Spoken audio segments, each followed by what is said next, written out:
Well, everybody, listen, if you have room in your heart and your home for a child in need of a family, then perhaps fostering is for you. May is National Foster Care Awareness Month, and we have two very special guests who can talk more about this. Stacy Wilson is a manager of foster care and adoption with Child and Family Services here in Erie County. Kendall Bunkley is a foster parent for over 10 years. Most of her kids have all grown up by now, but it's a wonderful thing that you've done, Kendall, because you have a natural son. I do. And you decided to add to your family, right? I did. Yeah. I did. Yeah. And I learned basic ways to teach him, as a parent, and then I learned pretty much all over again how to take care of special needs kids. And so both of them were equally as rewarding. And then you see, I adopted two after my son, and all three of my boys graduated college. That's fantastic. Yeah, congratulations. I'm very proud. It's going to be a special Mother's Day for you. Yes, it is. That's true. wonderful. Yes. Thank you. All right. Now, Stacy, let's talk about the need for people like Kendall. We need foster parents out there. Absolutely. In Erie County, there are almost 1,000 kids in foster care. So there is definitely a high need for foster parents, as well as emergency foster parents who assist us with placements when kids need placements in the middle of the night, on the weekends. So it's not the typical hours. So there's definitely a great need. Kendall, when you started this, a single mom with your own son started bringing foster kids in.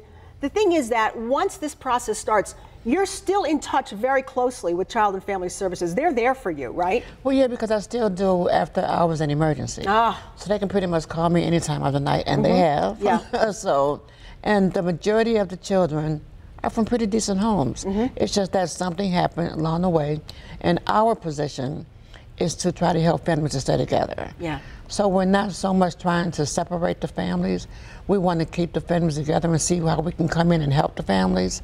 What is it that we can do? And that's one of the first things that we ask is that, how can I help you? Yeah. Because although I'm a foster parent, I've been around longer than some caseworkers. So I feel as if I'm in a position to offer advice. That's fantastic. That's fantastic. Stacy, let's also talk about how your office helps support people like Kendall. Absolutely. Being a foster parent is a difficult job, so we want to support you throughout your entire process.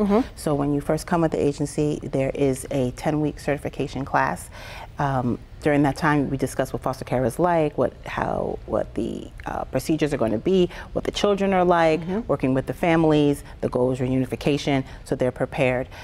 They are connected with the worker right from the beginning, who will walk them through that process. They receive training the entire time that they are fostering. They receive respite, because we all know sometimes you need a break. Yeah. So we are there with you the entire time. Yeah. Kendall, it seems like people might think, oh, if I'm going to be a foster parent, that's a one-way relationship, but it must have changed your life immensely because you're still doing this. Well, it has, because I wanted to know, why do the children, so many of them, behave the same way? So one of the ways that I've learned is, like you said, with the support of the agency. And our agency is pretty much ongoing, because we have monthly support groups, not just for the people in our agency, but for anybody who wants the information and wants to learn.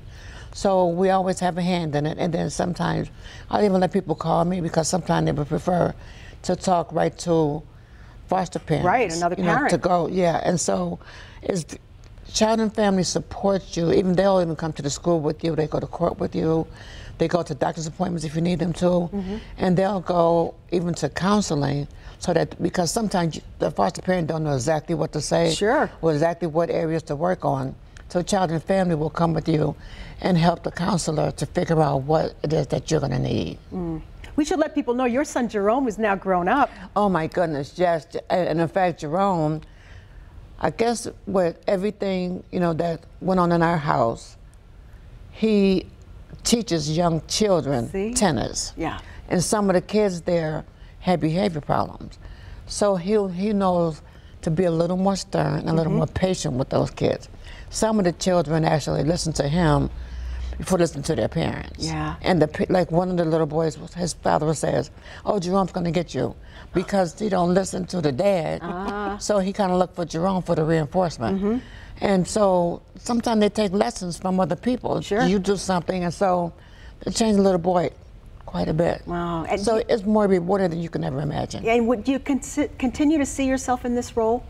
I do, because it's like a part of my life. Yeah. You know, because although I have other activities and stuff, having the kids kind of bring me back to when my kid was a kid. Absolutely. And during emergency and after hours, I stay connected. Yeah. Because I still attend a lot of trainings. And some of the kids are just so wonderful. I stay in my role, because if my role is to get them ready to get prepared to go back home, then that's what I'll do. If their role is to make them a little more comfortable, because of course I've seen just about any kind that you can name, you know, with the sexual abuse to just neglect to 9 months old already being disconnected. Yeah. So I work with all those kind of kids, and it makes me a better person. Yeah. All around. It's amazing. That's an amazing story. Congratulations and thank you on behalf of so many great kids who come through your home and have been part of your family. And Stacey, this is what it's all about. We need more people like Kendall out there who really has room in their heart and room in your home, because we have so many kids who are so lovely. They're wonderful kids. They just need somebody to love them. Absolutely. And that's what fostering is, folks. Listen, May is National Foster Care and Awareness Month. If you have that kind of heart and you think maybe this might be for you, please give these folks a call, 882-0555, or log on to cfsbny.org and see how they can help you.